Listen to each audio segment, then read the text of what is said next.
Thank you very much, Honorable Speaker. I rise to support this bill on allocation of monies to counties.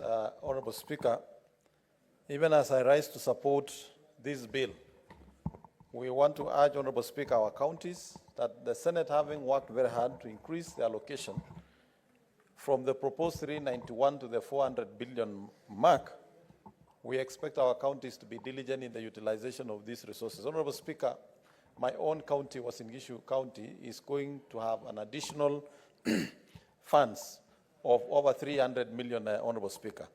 Honorable Speaker, I expect that the county government of Uasin Gishu will ensure that the vocational training centers that are at the verge of being closed, 1 out of 13 is only functional, Honorable Speaker.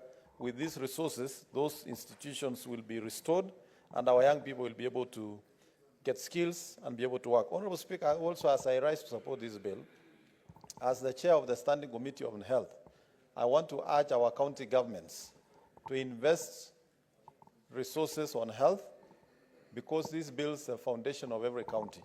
It would be sad, Honorable Speaker, to see a county like Isiolo continue without a morgue, continue without walking ambulances, Honorable Speaker. It will be a disaster, Honorable Speaker, to see the city funeral home operating without a generator after all this allocation. And I hope Senator Sifuna is listening to make sure he tells his governor to expend these resources in getting a generator for the Nairobi Funeral Home that he has not been able to put for the last 2 financial years. Honorable Speaker, it is incumbent upon this House to make sure that our counties utilizes the resources well, and also take action on governors who, after allocation of all these resources, dare not appear in Senate standing committees whenever they are required and requested to appear. Honorable Speaker, anybody who has accepted to receive public resources on an equal measure must be ready to accept to account for those resources as required in law. We, as a Senate, Honorable Speaker, must also now go out to check on the utilization of these monies.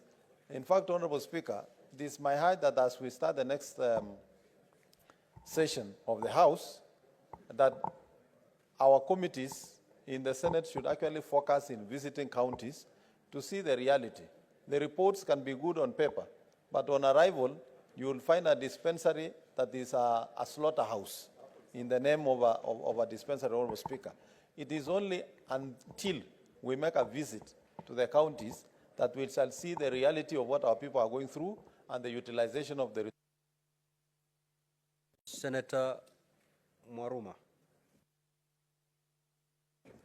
Asante Mheshimiwa Spika kwa hii fursa umenipa kuchangia huu mswada wa kara 2024-2025. Mheshimiwa